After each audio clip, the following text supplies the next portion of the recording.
If you want to create desire in them, it has to be about them, their wants, their needs, the things that they're looking to accomplish from the relationship, because that's where all their desire comes from. Increase sales, improve margins, and grow your business. Guaranteed. Top secrets of marketing and sales. Now, David Blaze. Hi, and welcome to the podcast. In today's episode, co-host Jay McFarland and I will be discussing creating desire with your communication. Welcome back, Jay. Hey, David. It's great to be here as always. I read this title and I've been thinking about it, but I'd love to hear your perspective up front. What do you mean creating desire with your communication?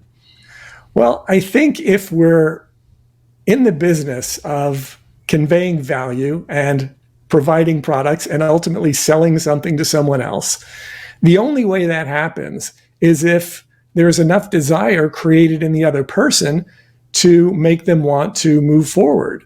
Without the desire to move forward, it's never going to happen. It's kind of a funny word, particularly in sales. We tend not to use words like desire a whole lot. We tend to think in terms of qualification and segmentation, and we keep it all very clinical. But without the component of wanting it, if the prospect or client does not want what we're selling, then absolutely nothing is going to happen.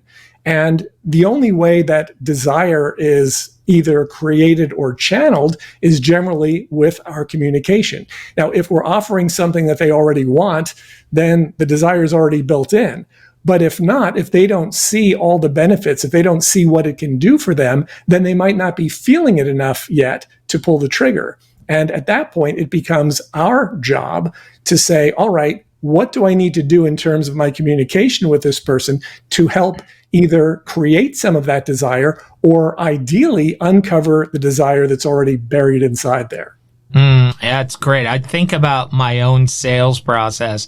One of the things we do in our company is we offer a free consultation, and that's my job. I give the consultation. And there's nothing I hate more than when somebody says free consultation, and what they really meant was free sales call. Right? And so the minute you get them on the phone, they're pitching you their product.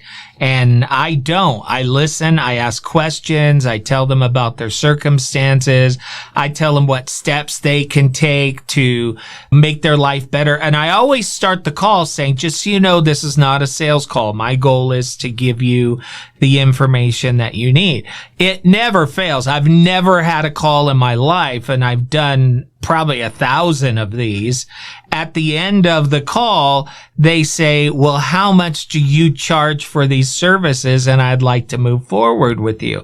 I never tried to sell them on anything. And to me, if you can do it, you can't do it with every situation. But to me, that's just ideal. They're asking me how much I charge. I've created that desire in them without one word that sounds like a sales pitch. Right, because if you go immediately into sales mode, if you start out with that, if you lead with a sales pitch, it's not going to create desire in anyone. Because a lot of the desire that we're going to be able to uncover in our prospects is going to come from the answers we get to the questions that we ask them. And so, the whole diagnostic approach to sales, just like the diagnostic approach in medicine, first you have to examine the patient to find out where it hurts. Examine and then diagnose, and then and only then can you prescribe, right? So you have to examine the patient, find out where it hurts, find out what their needs are, find out if they need what we have to offer. If they don't have a need for what we have to offer, then there's no need for a sales pitch, right? And once we've done that examination, then we make the diagnosis. Based on what you've told me, it sounds like you're looking to accomplish this and this and this. Is that correct? And if it is, and then if we have something that can help them with that, then the prescription would be, this is how we can help you if that's something that's of interest to you. But you're exactly right. That desire is not going to be created in the pitch portion of the presentation. Yeah, that's right. And in fact, I hear from a lot of our potential customers, they're like, I talked to 3 of your competitors and all they wanted to do was sell me on product and they confused me even more. In fact, I think their tactic is if I can confuse you enough, you're going to feel like you have to use me because there's no way you could possibly understand what we're talking about. Of course, I'm in the tax business, so it's pretty easy to, convey to people that you're ignorant, you need us. Whereas we spend the first 20 minutes educating them and then they're like, wow, this is somebody who knows what they're doing. I want to use you. How do I use you? And then it just comes down to price. Can they afford us? And can I convey to them why paying our price is absolutely the benefit that they need? Yeah. And what you just described there from competitors who lead off with the hard sell approach, that is so common in so many industries. Yep. And it is absolutely deadly to sales. Yes. And unfortunately, a lot of the sales tactics that people are trained on are things like overcoming objections, which is not a bad thing, right? But if you're on the defensive for the whole call, it's like if you've ever watched a boxing match, you don't want to be on the defensive through the whole match. You can't do that, right? And if you're in a situation where that's what's happening, where you're just trying to get in there and make your point and have them understand it and have them buy it, then you're at a disadvantage right from the beginning. But when you're able to create a situation where people are free to ask you questions, disagree with something that you're saying, question what you're saying, and find out if there is a good fit there, that's what's ultimately going to create the desire. Because until they feel like, and this goes back to the whole know, like, and trust thing, until they feel like they know enough about what it is that you're talking about, and they like you enough to pay attention to what you have to say, and they trust you enough to say, okay, maybe I'll give this a shot, none of it's going to happen. There's not going to be any desire created if you're interacting with somebody that you don't know too well and don't like a whole lot and don't trust very much. Yeah. And in fact, it's a funny thing. People tell me, well, thanks for the call. I want to check in with some of your competitors first. And I'm like, yeah, go for it. Because I know they're coming back to me because I know how all of them act. And they always do. They always come back to us because we didn't give them the hardcore sales pitch. We actually educated them, which made them feel like we were really experts in the field. So I think sometimes taking the whole feeling of the sales process out of the equation, if you can do it, it's not always possible depending on your product. But if you can find that formula, wow, can it be more successful? Absolutely. And when you're looking to communicate with someone in a way that is designed to ideally create desire in the mind of the person, in the heart of the person that you're talking to, assuming they have a need for the products and services you offer, a good way to do that is to make sure that the conversation is primarily about them. Yes. If you're talking about yourself the whole time and you're talking about me, and I, and we, yes, that is not the kind of conversation that's going to lead to that desired result. If you want to create desire in them, it has to be about them, their wants, their needs, the things that they're looking to accomplish from the relationship, because that's where all their desire comes from.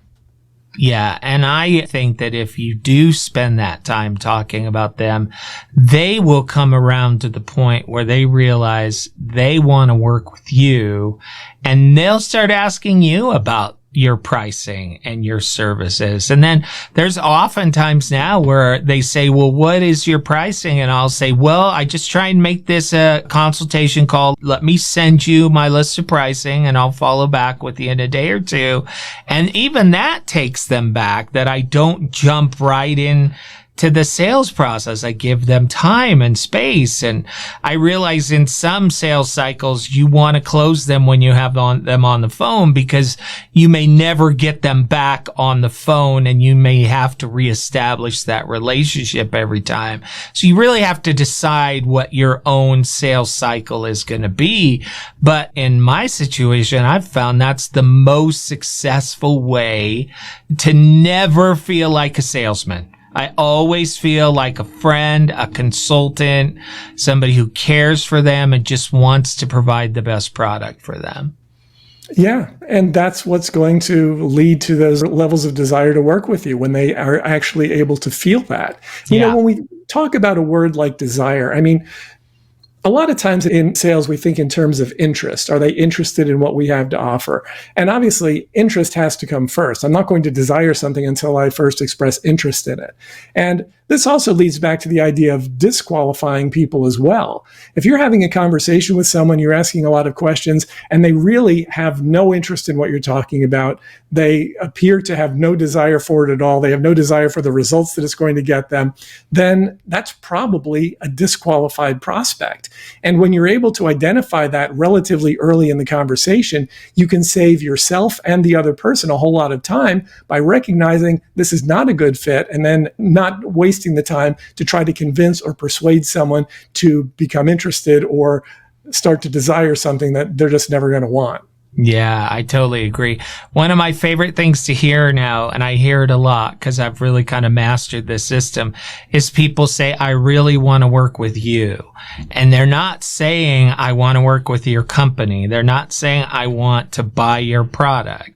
I literally in 20 minutes have had established a relationship where they're saying, I want to work with you, Jay.